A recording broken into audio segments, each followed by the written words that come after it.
There's an interesting connection between multiplication and counting.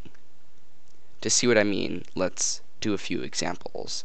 So x plus y, if we raise this to the first power, we get nothing special, we just get x plus y.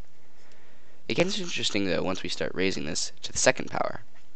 If we say x plus y squared, well, we can FOIL this out. This is going to be x plus y times x plus y.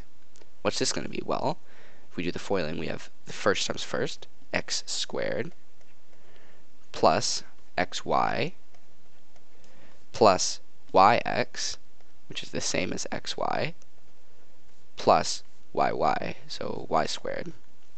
And this here is the same thing because we have two equal terms here as x squared plus 2xy plus y squared. So immediately with just the second power, we're seeing something interesting happening here. We don't just have x squared plus y squared, we also have this 2xy term. Let's just do one more example by hand to get a feel for how this is going to work. Let's do x plus y cubed. X plus y cubed.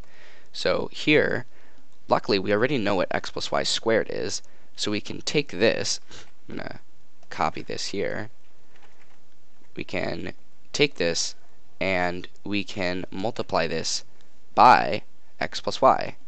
This here is x plus y squared, and if we multiply this by x plus y, we'll get x plus y cubed.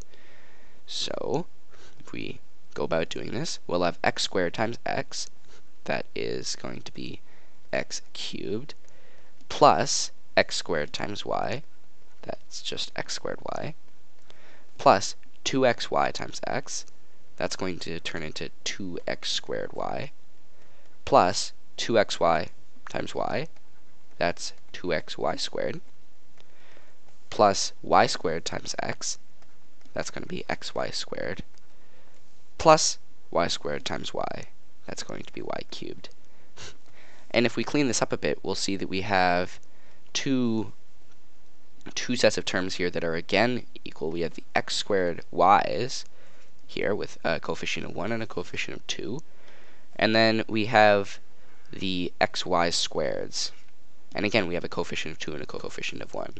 So if we go ahead and simplify this down to its simplest form, we have x cubed plus, and then we have 1 of these xy squared, 2 of these xy squared, that's 3 xy squareds, x squared y's in total, plus, and then 2 xy squareds, 1 xy squared, that's 3 xy squareds, plus y cubed. So now the pattern becomes more interesting. Now we have coefficient of 1, coefficient of 3, coefficient of 3, coefficient of 1. And we also have this interesting pattern where we're going down an exponent. So we have x cubed, x squared, x, no x, and then no y, y squared, y cubed. This is all a pattern that's quite interesting, and I hope that I'm going to be able to do justice to the explanation to this. And the first thing I want us to notice is what happens when we're foiling. What is the motion that we go through when we foil? Because in reality, it's a bit like playing a probability game or a counting game. I'll show you what I mean. With x plus y squared, we can copy this xy squared bit here, paste it, if it'll paste. Here we go. So we have this, and I'll erase this a little bit. What do you do when you FOIL this? You say, okay, show all the combinations, all the possible ways that you could pick one element from here, pick either x plus y, and then go ahead and pick one element from here, either x plus y. So if we write it down in a more formal way here, that comes out to be either x first, then x again, x then y, y then x, or y times y, right? And you see this is just what we have. We have x squared plus and then 2 with 1x and 1y, and then plus y squared, one of them. But this is an interesting new perspective to take, and it's going to lead to a new way of thinking about this. It's gonna help. So clearly, when we're talking about these combinations of x's and y's, we only care about the total number that we're dealing with here. So here we have 2x, here we have 1x, 1y. Even though this is in a different order, we again have 1x, 1y, and here we have 2y, and that stems from the fact that multiplication is commutative, so it doesn't matter how you rearrange the terms. So this is cool. We had this. What would this game look like for x plus y cubed? Well, to do that, let's write it back out, but let's write it out as x plus y times x plus y times x plus y. Because I want us to think about this not as even multiplying by the previous power by x plus y. That's another really useful intuition to have why this works, and that will bring us to something called Pascal's triangle if I go into this deeply enough. But let's just think about it from the counting standpoint here. So again, we have three options. We have either x plus y here, x plus y here, and x plus y here. So let's write down what we get. We have either x, x, x, meaning all x's, or maybe we pick x's for the first two, and then y for the last one. And this is equal to just moving the y through. Maybe we pick the y from the second one, maybe we pick the y from the first set of parentheses. It doesn't really matter. In all three of these cases, there's one y. Or maybe we pick all y's. It's another valid option. We say y times y times y. Or maybe we pick only two y's and one x. But just as with the two x's and one y, it doesn't matter where the x is, so maybe we pick the x from the last one, maybe from the middle one, maybe we pick the x first. They're all the same. And as we see here, we have one of all three x's. We have three cases where we have two x's, one y. So this is like three of this case.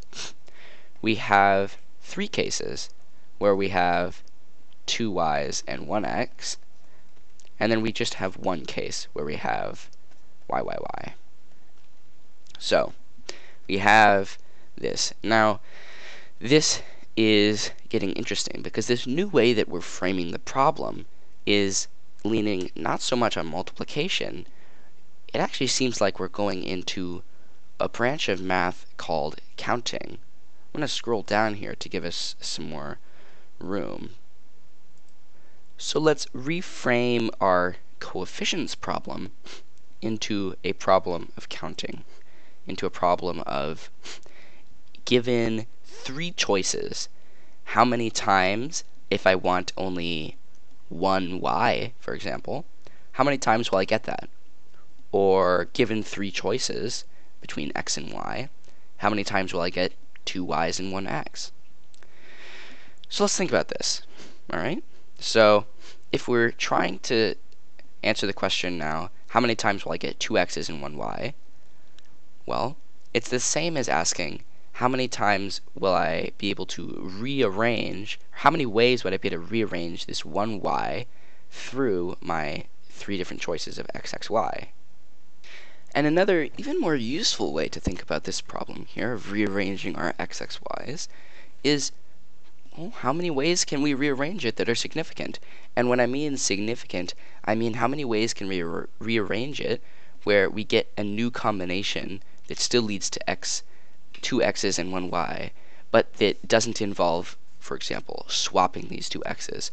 Because if we were to write all of these in different colors, so for example, x, y, x, x, x, y, if we were to do different colors for all of these, as if they are all separate identities, then it would make sense that, for example, x, x, y would be a valid new combination.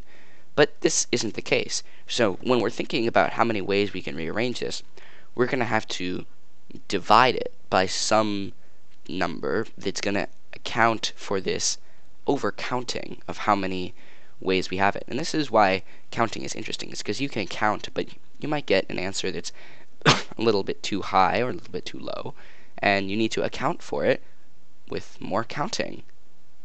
Sorry for the bad pun there. So we have three components here.